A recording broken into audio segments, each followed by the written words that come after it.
This is 180 Conversations, with tens of millions of LinkedIn invites, emails going out each and every single week. What are you doing to sound different? It's all about engaging your prospects. But to engage your prospects, you're going to have to think different and you're going to have to sound different. Let's go. All right, this 180 conversation came to you, Dan, a few weeks ago. Hi, Dan. We find new clients for small businesses like yours and have done so for over 5 years. If you have the bandwidth to handle more clients, let's chat ASAP so you don't have to rely on inconsistent referrals. At our company, we'll use our proven sales messages to open conversations with your prospects. We'll introduce you and your work and then turn these leads over to you. Our goal is always to deliver a steady stream of potential clients so you can focus on the job at hand. Our clients have had an incredible success rate from the prospects we find. So let's set up a time to talk about building a pipeline of new clients for your business. Are you available later today by any chance? So it's not a horrible email until the end where it's all about, are you available later today by any chance? What's the urgency? What's the rush? It was an okay email. It was heavy on what they do, and they were making some promises that I know that they can't keep. But in general, it wasn't over the top. But what kind of put me off again is the fact that, hey, can we talk in an hour, right? Can we talk in 2 minutes? Can we talk later today? That's scarcity.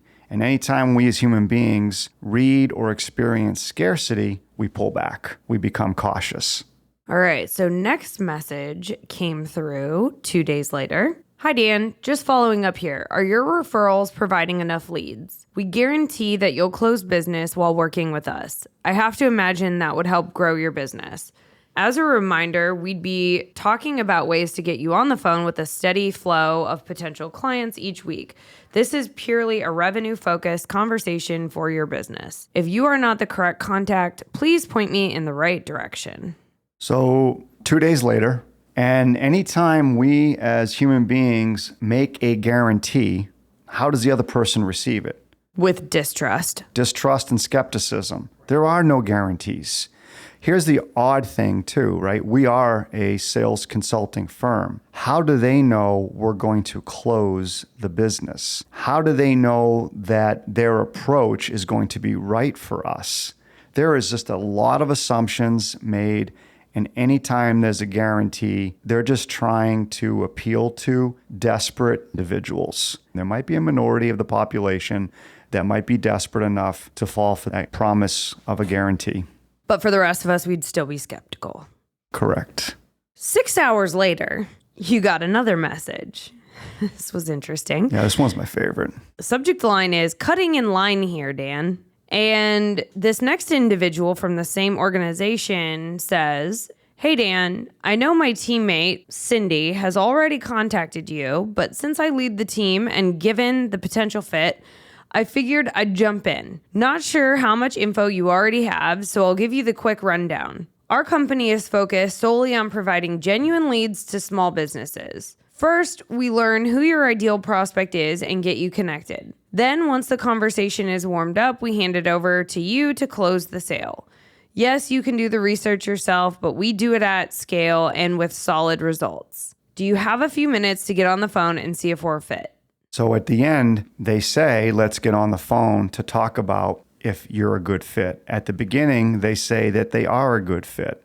At the beginning, they give the impression that they know my business. At the end, they talk about getting on a call to get to know my business. And this whole idea of them being like the team lead or the boss, jumping in and saying, hey, I'm jumping in here and I'm the team lead, is like, am I supposed to be impressed with that? So overall, absolutely poor experience, no trust. They say one thing at the beginning, another thing at the end. I just wouldn't spend any time with their firm. Yeah, and she talked about being a potential fit twice in one email. So if you're using that type of language, I would find an alternative for that. And one thing I might suggest is saying to see if this might be helpful for you. Kylie, you bring up a really good point. Anytime we use the word fit, think about the word to our audience and listeners, right? Think about the word fit. When someone says to see if you're a fit, what does that tell us? It tells us we're being judged. That's the immediate response that we have. So someone's going to assess if we're a fit. What they're really doing is they're going to judge to see if we align. They're going to judge to see if there's a connection.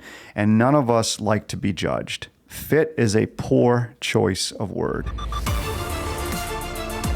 If you're ready to get uncomfortable and level up to high performer status, find out how you can change the conversation by sending us your sales outreach via email or voice recording at podcast@lapin180.com. We're going to anonymously share these with our listeners and offer feedback for you.